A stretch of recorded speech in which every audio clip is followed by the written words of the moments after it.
Mesdemoiselles et messieurs, bonjour et bienvenue sur Contact Pro Live. Très heureux encore une fois de plus de me retrouver devant vous pour un nouveau numéro. Dans ce numéro qui est, je pense que c'est la continuation de ce que nous avions commencé la semaine passée où nous parlions du recensement et de l'identification des Congolais. Le problématique de l'identité congolaise nous empêche d'éclore, de se retrouver. Donc la nationalité congolaise est là, les Congolais se retrouvent, ils se connaissent, mais nous sommes un pays désorganisé. Nous sommes un pays qui n'est pas organisé. Le système qui nous gère est vraiment émietté, donc on n'est pas ensemble. Même si cette nation-là paraît être une nation, mais nous ne sommes pas ensemble. Il y a des choses qui sont à la base de cette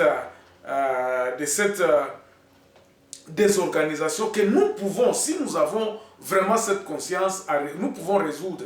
Si nous arrivons à résoudre ça et nous arrivons à nous remettre en question, nous pouvons mettre notre pays sur le rail du développement.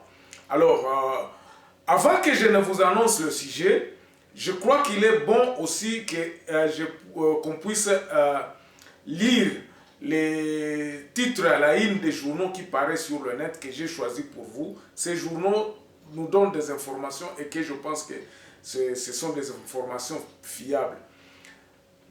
Suivez la lecture de ces titres et puis nous revenons après. Voici les grands titres à la une des journaux qui paraissent sur le net. Nous commençons avec élection.net. Affaire 100 jours. Début ce vendredi du procès en appel des directeurs de l'OVD, Foner et Sokoka. Début de travaux de réhabilitation de la voirie urbaine de Sassé à Inongo. Et puis à Béni, ouverture des églises. Quiconque voudra prier doit porter le masque. On passe par actualité.net. Construction de la corniche de Kinshasa. Une délégation gouvernementale se rendit à Brazzaville pour un partage d'expérience. Annoncé depuis 2006, les élections locales toujours pas organisées. Faut-il un moratoire sur cette question? Ça, c'est une question que je vois ici le vice-président de la CENI qui posait. Alors, RCD, 4 autres cas de décès suite au Covid. Garantir les indépendances de la CENI, il faut que son bureau soit équilibré entre l'opposition, la majorité et la société civile. Nous passons par Congo profond, s'il y a 4 grands titres aussi. Reprise de culte, des policiers en tenue civile veilleront contre le tapage du IRN nocturne. Dialogue interne Congo, députés et sénateurs de Kinshasa accordent leur feu vert. Covid-19 à Gofere sensibilise au milieu scolaire après la reprise des cours. 7 sur 7 parle de quoi ce matin? Sidou Bangui, un membre de l'IDPS exclu définitivement pour détournement de biens publics, refuse de quitter le parti. Et puis, mise en place du fichier de référence des agents de l'État, le gouvernement dote la fonction publique de matériels informatiques. Et puis, au Katanga, les travaux de modernisation grande artère doivent prendre fin avant le prochain pluie, insiste le ministre provincial des infrastructures. On termine avec Radio Okapi. Le calme est revenu au village Ngwele en territoire de Bagata. Et puis Henri Yave Moutang n'a pas répondu au mandat de comparution lancé par le procureur général. 5 milliards de dollars perdus chaque année dans l'exonération officielle. Voilà les titres. On se revoit demain dans un nouveau numéro. Au revoir. Merci beaucoup. En tout cas, voilà, nous sommes aujourd'hui le 40e aujourd'hui. Nous sommes le 14 août 2020. Nous avions dit ceci. Dénonciation te banalité. Le problème en Mboka Nabiso est tellement eza makasi ke je crois que na pesa ki principe moko na lobaki pays na biso nous devons absolument accepter que tosalaki mabe toza na nzela moko oyo ekomema mboka na biso esika te. Batu mingi eza te koloba te ke bato ba voyager te ou bien quoi que ce soit bayebi makambo ezoleka na monde te. Notre pays c'est un bon pays, c'est eza pays soki to comparer ngo na ba mboka mususu eza mboka. Mais na ba possibilité o toza nango na ndenge o tozali eza ko refléter te vraiment niveau ya mboka na biso te. Alors ngai na lobaki boy na lobi il faut tondima ke mboka na biso eza etelemi na krik eza na ba fondation nango esi poli. Parce que lelo soki tolobi to banda ko résoudre problème moko toza à peu près na ba problème ebele o tozo koka ko résoudre yango ba moko boete. Eza na pesa ki ndingisa na lobi exemple ya ndako oyo ba toiture banani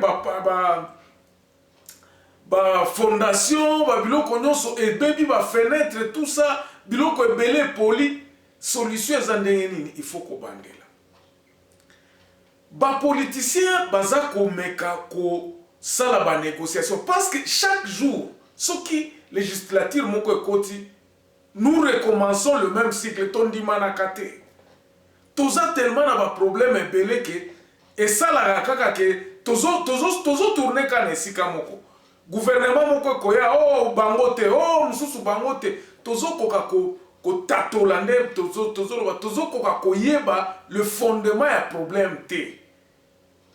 C'est ainsi que moi je me suis dit et loko ya liboso il faut to refondre l'état, la structure de l'état il faut to refondre yango. Mikolo nyonso ana za ko yebisa bino na lobi il faut to changer système oyo toza nango ya unitarisme. Eza komema biso eloko moko te. Unitarisme eyeli biso ba tribalisme, eyeli biso ba haine na ba tribu. Pourquoi? Parce que nous n'avons pas respecté ba principe de base ya congolais. Mukongo akotikalaka mukongo. Muswahili akotikalaka munande akotikala munande. Okobota ma munande okufa munande. Biso nyonso tout oza ba congolais. Nous avons qu'un seul pays.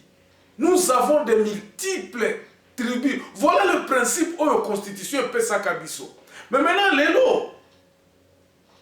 lelo problème est ani. Lelo pourquoi tozo koka consensus te? Pourquoi avec toutes nos richesses tozo kokate? Regardez les photos d'abord que je vous ai mis ici qui vont défiler devant vous ici. Bota là-bas. Balabala oyo soko kende neti côté à Mambasa côté kuna oyo et puis c'est pratiquement 99% ya balabala, donc le pays n'avait jamais été construit. Pourtant quelqu'un Diego Kao je crois, je peux me tromper, à Lobaka Lobi, le Congo sans le chemin de fer ça ne se développera pas. Soki biso batoza awa na bamboka o Afrique du Sud otali olobi bon na oki kozwa lelo mutuka na nga na démarrer awa je peux aller à Cape Town à plus de 2000 km. Demain na komi na komi bien. Mutoa aza na Cape na Kimberley akoki kokende ti Durban. Donc network ya balabala ezali circulation eza fluide. Ezaka mboka o te 2000, je vais vous donner un exemple. 2000, moi je suis passé au Mozambique. Banda Tete, Banda côté kuna donc de la Tanzanie jusqu'à Afrique du Sud. Na salaka à peu près 5-6 jours. Balabala Mabé, tout ça. Je suis repassé en 2014. Malgré banani guerre ezakuna balabala, vraiment je me suis dit mais c'est pas possible. Mais notre pays, pendant 60 ans, est resté le même. Pourquoi? Parce que Tozana, la fondation sur laquelle notre pays est assise est Zamabé. Fondation Zanini, la Constitution avait bien dit que Congolais eza mutu oyo azana kati ya tribu oyo eza na mabele na ye. Ba tribu ba ethnique bazalaka na mabele na bango. Le pouvoir économique ne tient plus compte de ces bases-là. Alors nous avons carrément biaisé notre constitution. On n'a pas intégré le Congolais qui est d'origine, le Congolais Moutou Oyo, Kolo Mabele Balongola. Donc, comment on a la constitution, il y a 64, la constitution à 59, il y a Tananarive. Si on commune en 1977, je crois en 76, 75, 74 là-bas, loi moko yaka ya bakajika balobi les sols et les sous-sols appartiennent à l'État. L'État est yaki koyebisa ba Congolais to lobi bon dorénavant ba biloko o nyonso eza na se ya mabele na biloko nyonso ya mabele eza ya bino te eza ya l'État. L'État prometaka biso alobi non akosala biloko nyonso tout. Nde ba loi yango wana, c'est lui qui va gérer tout le Congo. Bino l'État ko gérer bino. Alors, mentalité wana ekenda, nous connaissons que biloko nyonso tout eutaka na Kinshasa. Dans l'unitarisme, l'idée était bonne, que non biso nyonso tout tokoya tokotia ba biloko mosusu, mais redistribution ya ba richesse wana ezala lisusu malamu te. Pourquoi? Parce que nous avons tenté ya tokomaki ko copier ba mindele mingi. Le politicien congolais pensait qu'il pouvait vivre comme le blanc. Et l'aliénation... Donc, histoire est belé dans Kikola Kolobela. Ici, j'essaie de vous dire quoi? J'essaie de vous dire que place nini yango mabe na biso euti. Et puis biso mabe wana to mona ango lisusu mabe te. Imagine-toi par exemple qu'on n'ait jamais parvenu à construire vraiment une université. L'État n'a jamais construit une université. Depuis l'Ovanium, moi, l'État, d'ailleurs, l'État et Tongan l'Ovanium. L'Ovanium, c'était une université privée que l'État congolais a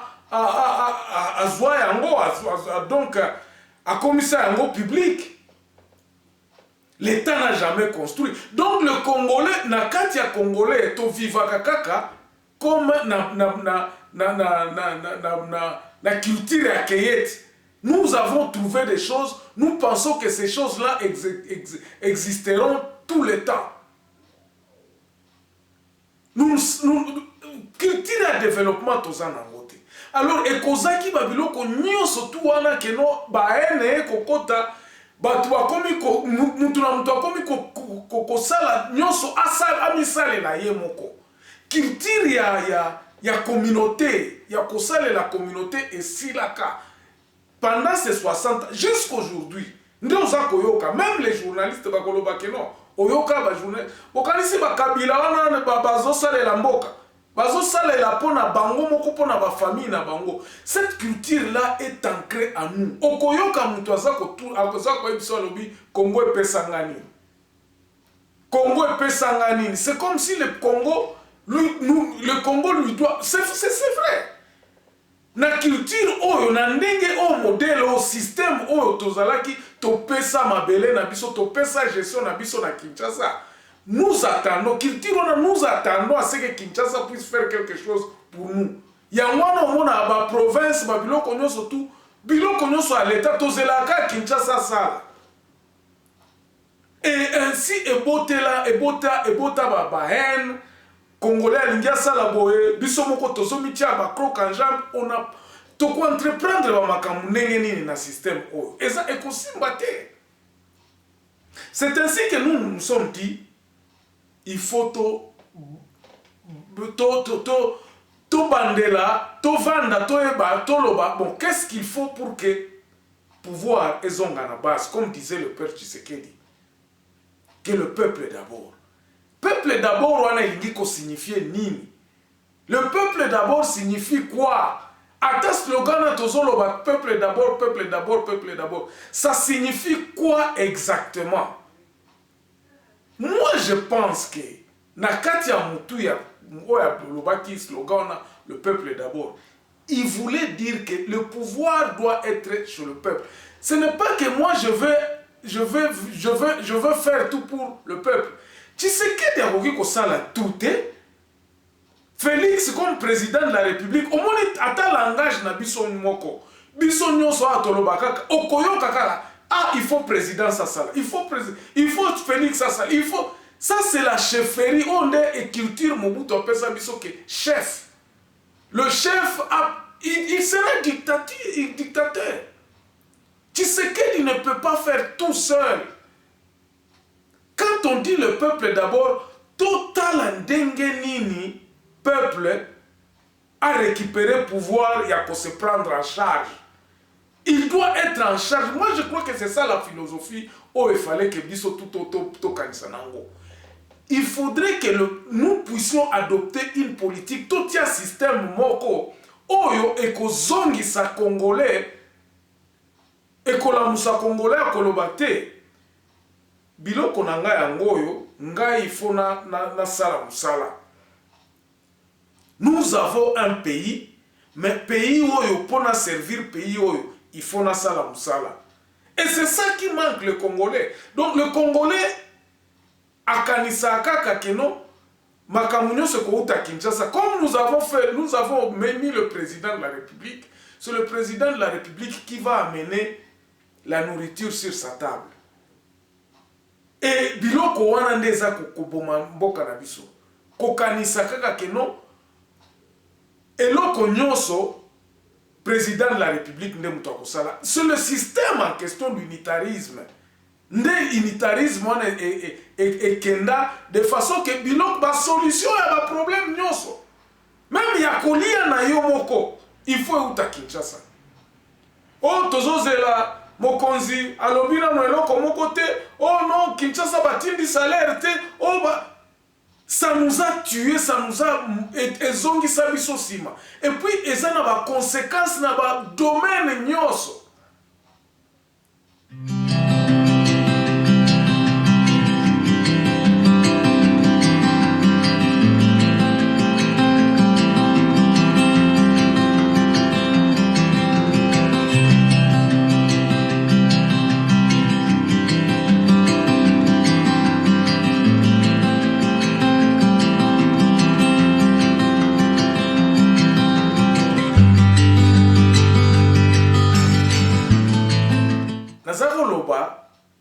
Que biloko wana nyonso et comment président akosala nini. Donc tout est concentré à la présidence de la République. Système na biso ya lelo esala ke musala ezalaka na Kinshasa. Donc tout est l'étendue de la République parce que la kisa ki bino na lobby puisse nani tension entre les régions et le gouvernement central, les provinces et le gouvernement central. Ba gouvernement provincial bazana makoki ya kotonga balabala te.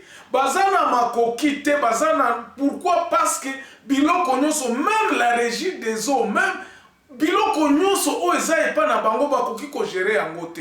C'est ainsi que moi je dis batu o baza ko négocier oh tosto bandela gouvernement mususu ça ne produira absolument rien. Et là, comment est-ce ça le matin? Pourquoi? Parce que tant que tu peux résoudre nos structures à l'état,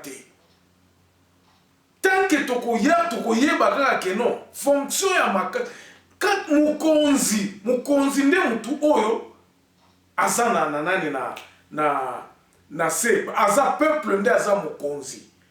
Peuple foazala, à mesure ya koloba ke non awa eza pa na ngai, moi je contrôle ferme na ngai na zwaka boye, agriculture na ngai na sala kaboye. Et puis donc réfléchissons en sorte que batumsu bazo kanisa ke no fédéralisme oh boye oh naza séparatiste. Je dis réalité yango wana peuple congolais to se voiler la face te.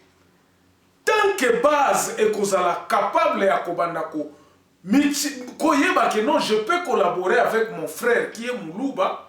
Mon frère n'aime pas la Kanaba Diamant. mon frère aza na mbongo ngai naza agriculteur na Kasai kuna bazalaka na miindi te ou bien bazalaka bazalaka na diamant na bango mais bazo dépendre na kwango parce que na kwango nde fufu eutaka tokose respectaka te. Il faut que le peuple s'auto-valoriser bango. C'est ainsi que je vous mets encore ici une fois de plus. Nous n'avons que 145 territoires. 145 territoires. Ba territoire wana nyoso ngana kitina niveau ba territoire pourquoi? Parce que je me dis ceci. Dans chaque territoire, nous avons la possibilité à maîtriser ba tribu o eza na kati ya ba territoire. Nous avons cette possibilité là. Okomona soki tobandi na ndenge ya ko identifier batu na kati ya territoire il c'est possible ya ko identifier batu o baza na kati ya territoire entre biso toyebi ke no wana baza ba yomba comme chez nous par exemple nous les batembo nous les appelons les bayomba nous bale batembo mais nous sommes les banandi. Baema toyebika keza bazala ba voisin na biso côté kuna toko on peut se maîtriser. Batu na batu ba wiko se maîtriser na ndenge na bango et puis ces territoires là peuvent donner ba meilleur na bango koloba biso to wiko ta komi beta tolo ke agriculture na biso nde epa na biso nde agriculture ezala makasi. Biso epa na biso to sala ba avocat. Okomona ke quand le Congolais, ce qui te tourne kaka mentalité, on a tourné idée à Kolobate, la solution est à Kinshasa, mais c'est nous qui donnerons la solution à Kinshasa. Ainsi, mentalité n'a pas été renversée en Koloba. Ce n'est pas le président qui fait le travail, c'est le peuple qui doit travailler. Le peuple doit travailler et le peuple doit être en mesure à gérer Babylone qu'on a. Et ça, ndenge tozali awa bato belé bakanisaka que non bon ndenge tozo qu'est-ce que audit ya ba région est-ce que Salema depuis quand je n'ai jamais entendu parler à ça au gouvernement central et puis si audit il y a région il y a Chaba ou bien il y a région à Kwango ou bien région il y a Congo central basali audit kuna ba moni que non makambo ezo kende ezalakate. Pourquoi? Parce que l'unitarisme contrôle les alakaté, biloko nyonso to les alakaté, manyanga et comme ebele et notre pays et comme kaka ndenge wana, lelo toko résoudre ngo ndenge ni. C'est tout justement en donnant ce qui tolingi to résoudre ngo il faut to pesa batu ba responsabilité. Okomona batu na région bazana ba responsabilité te. Eza considéré comme eloko moko boye batu mususu bavanda na bango balobi et pas na biso tozalaka na eloko te et pas na biso tozala na eloko te mais na ndenge wana pe nde toza komona neza kokotela biso moko bakongolo parce que tozosala te tozosala eloko moko te euti wapi euti na mentalité o toza nango ça fait 60 ans.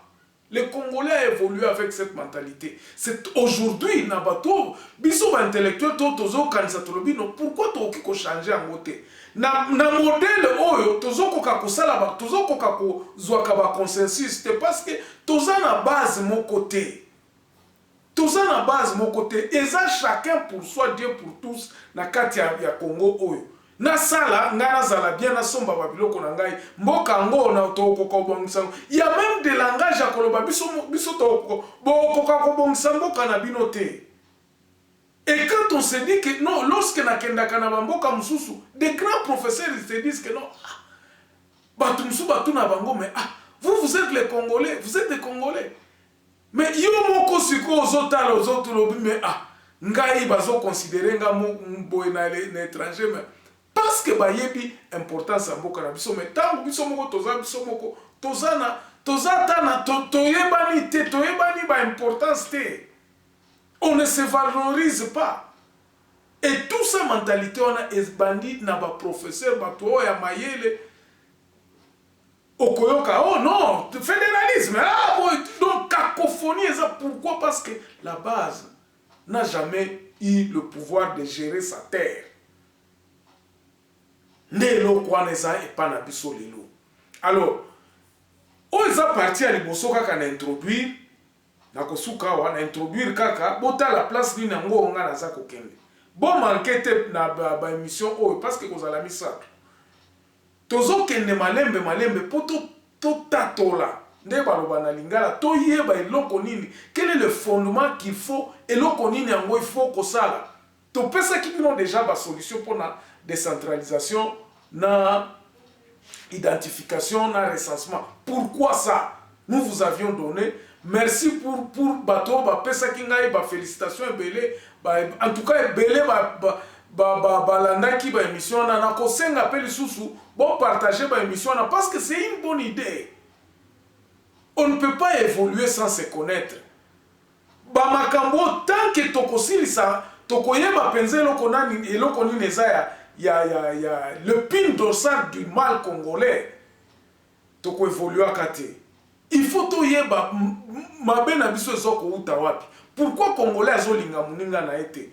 Pourquoi est-ce que on ne favorise pas l'investissement du congolais? Babilo kwa na nyoso et toko parler ango awa toko lobela ango awa en tout cas na ba émission o mi balé tikali o elandi surtout o ya mi balé ne manquez pas parce que na koilakisa bino que sans que la constitution ne soit changée et le komoko tokosalaka ikozalaka te tokobandaka ko tourner en rond tokosilisa ba législature ba élection tokobunda ba guerre ko continuer na est ba biloko ebele mboka na biso kotika la kabwe batu mususu nde bazo bénéficier na ba minéraux na ba richesse na biso. Merci beaucoup, on se revoit demain dans un nouveau numéro. Portez-vous bien.